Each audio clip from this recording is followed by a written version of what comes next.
Изложба на художници от Сливен с надслов «Споделено» гостува в галерия Пловдив в фоайето на Общинския съвет в града. Почитателите на изкуството и колекционерите от културната столица на България могат да видят оригинали на видни български творци от Сливен, много от тях с национални и европейски изяви и отдавна надхвърлили границите на средните постижения в изкуството. Как се случи тази изложба и знак ли е тя за едно трайно сътрудничество между двете художнически групи? Ще бъде ли много неприлично, ако започна и аз с въпрос към вас?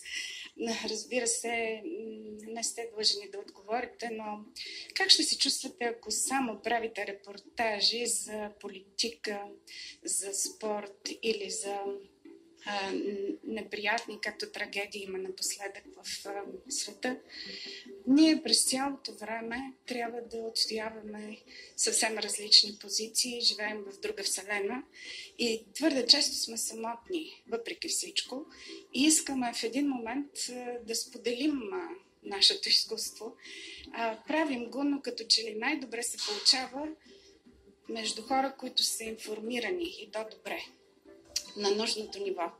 2016 година аз бях поканена от Минчо Панайотов, една изключителна личност, невероятен художник, който е наш учител на много от художниците в Сливен.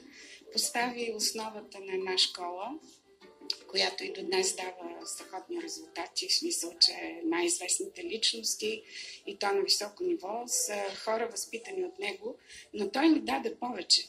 Това е един хъс, с който да преодоляваме всякакви застои или неща, които ни пречат да творим и винаги да бъдем в крак с времето същевременно. Минчо Панайотов ме покани мен и Даналина Косова да станем членове на Пловдивското дружество. Това беше чест за нас, но се оказа и много плодотворно. Повечето от художниците в тази изложба споделено са на много високо ниво, излязли са от границите на България и показват най-доброто от себе си, защото уважават изключително много Пловдивската група. Същевременно под Пловдивската група ще бъде, надявам се, добре приета сред колекционерите на Сливен. Очакваме това с нетърпение на 21 март. Днес тук демонстрираме неща на хора, които са вече класика в тяхния си жанр. Имаме най-различни творци. Един от тях е Иван Костов. Изключителен майстор на миниатюрата върху дърво. Също Петър Кайраков, който, ако се вгледате в детайлите на картините, но ще разберете, че е просто изключителен майстор на маската, на финния детайл, усата за цвят.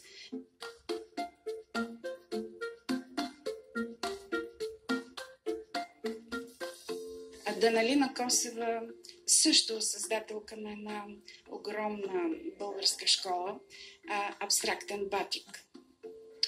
Нейните неща в момента, в който ги покажем някъде, те веднага се разграбват, продават се. Тя участва само с една работа, защото втората, която беше предназначена за изложбата, буквално я грабнаха от ръцете на галеристката, която събираше нещата. Други автори, Пенка Кошкиева, също Румен Спасов, който е много странен и различен от останалите, прави абстрактен експресионизъм. Ще видите негови неща. Имаме и автори като Йордан Русев, Светла Стоянова, също и много добри скулптори на много високо ниво, Кунчо Кунчев, който е за мен един малък гений. Също Цветан Цветков, който се представя тук с едни модерни, нови, интересни пластики, които са страхотни за всеки интериор.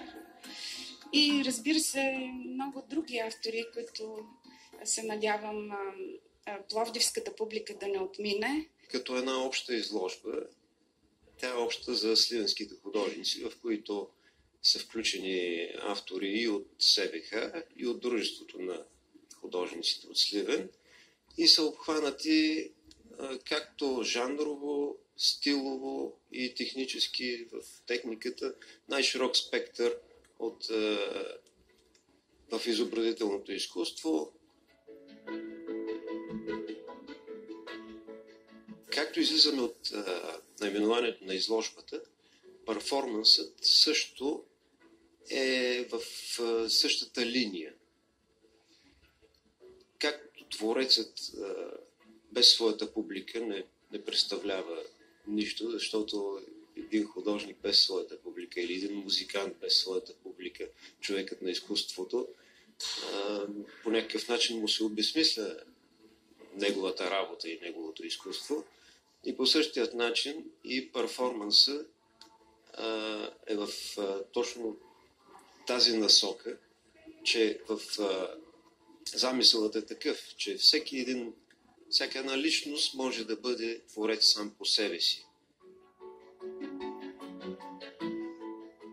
От много години в Сливен съществуват две разединени групи.